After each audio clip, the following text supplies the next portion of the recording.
and welcome back. This is the first of 4 Lineart studies we're doing this month. Today, I've pulled pictures that are available in the public domain. Shout out to the National Gallery of Art in DC. 5 pictures are from the neoclassical era, and the last one is from 1928. I would like to showcase some artists here on YouTube, but I'm not entirely sure what the protocol is. If anyone has any advice, I'm all ears. Please leave a comment letting me know what your thoughts are on this. With that out of the way, let's begin. This is Enme Bouchardon's Oyster Cellar. Here, I've outlined the head, hands, and facial features in red.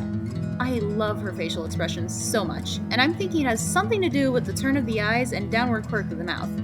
She's giving me an absolutely bombastic side eye, and it's amazing. Next, I've outlined all the cloth and clothing folds in orange. There's a lot of different layers to her outfit. Hopefully I'll be better at clothing folds by the end of this. There's her little bob of hair. Last was her basket. The weaving of the lid is what interested me the most. I mean, just look at it. I've had problems with non-flat woven patterns in the past, but now I'm eager to try again. On to Bouchardon's head of a boy. You know, these neoclassical artists make me feel a lot better about my own titles. I started with the face. He just looks so quietly happy. I like to be able to replicate that. I even changed the pen size to examine the eyes better. Next comes his clothes. This was more of a study in how to imply a shape without using full lines, focusing on his arms. Though I did outline the rest of his outfit as well, seemed only proper. Last comes his absolutely gorgeous hair. I should have changed line sizes for this one too, but I was afraid that'd tempt me to include even more details, and this video would be 2 weeks late instead of 1 day. All those little flyaways really help his hair look cloud soft. Time for a new artist. Jacques-Louis David's A Distraught Woman with Her Head Thrown Back drew me in with her drama and gravitas. Again, gotta love these names. I started with her head and body as usual, but despite the name of this piece, those are not the star of the show. Still, it's amazing the amount of emotion you can put in a facial expression with just a few tiny lines. Next came the clothing folds, an inordinate amount of clothing folds. That's partially my bad, as I started tracing shadows as well as lines by accident. But even without that, the majority of the story being told is held up by the dramatic draping of her body. The amount of detail and care that went into her outfit was well deserved. Finally comes her hair that has been thrown out in agony and grief. Admittedly, I don't have a lot to say beyond I like it, but I'm not sure why. I am still starting out after all. Her hair in particular inspires me to practice shading. Can't wait till we get there. What's this? No people? That's right, I bamboozled you! I switched things up! Joking aside, I've long yearned for the ability to draw cityscapes and skylines, but the technical details have always been beyond me. This ends today, or at least it starts to end. I decided to start with the buildings in the background behind the shed and Pantheon both.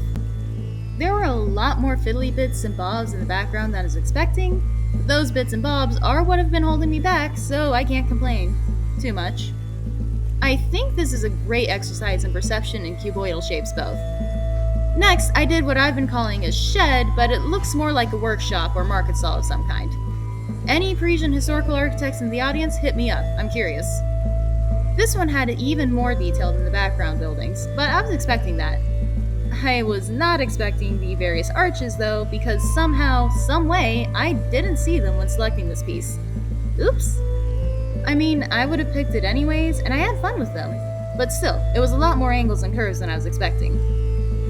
Because the Pantheon scares me, I tackled the foreground next. What can I say? I'm a procrastinator. I don't have much to say here. Pretty neat how a bunch of squiggles can be translated as bricks by your eyes, though. Alright, on to the hard part. Enough stalling. There are way too many columns in that thing. Someone needs to put it on a diet. There are so many shapes and lines and curves and angles and doohickeys in there. I was tempted to split it into multiple parts, but I was worried that would be confusing or straining for the eyes.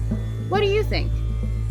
I think that every time I thought I had reached the end, I would remember another part of the building I hadn't tackled yet. Despite my whining, I did have fun with this.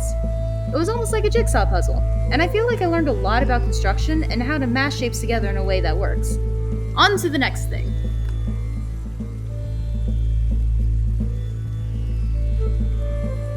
This is The Vaccine by Louis Leopold Bolley. I chose this picture precisely because it had so many people in it, and everyone's facial expressions are golden.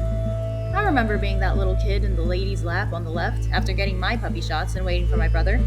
I'm also melting over the lighting composition. I might revisit this when we go over lighting. That being said, I once again missed a few details and did not realize just how many people there were until I was outlining all their bodies. For instance, that little boy on the right, completely invisible until I was almost done with the kid that the, I presume, nanny is trying to hold back. Or that tiny face below the dad's right shoulder and to the left of the older sister? Why, she could be Danny Phantom. Next came clothes, which really helped to separate out some bodies. What once was a massive Victorian duty and malaise became a family trying to support their youngest as they get life-saving but lucky medical treatment. Then I traced the fabulous hairdos the bunch were sporting. I have particular fondness for the mothers, the doctors, and the barest hint of a lock escaping the nanny. And I very well couldn't forget the dogs. Maybe one's a cat. Speaking of, we have a page from 1928, Wanda Gogg's Millions of Cats. It's a cute story. Since our usual color scheme won't work, I had to switch it up again. I outlined his face in blue, but forgot about the hands. Oopsies. I think this picture is a brilliant study in how very few lines you actually need to tell a story. For instance, can anyone tell me where his arms begin and his torso ends? Anyone? Bueller? How about where his beard begins and his coat ends?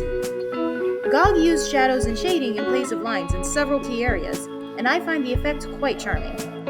And then, of course, we can't forget the cats. I'm not going to have to do a million of them, right?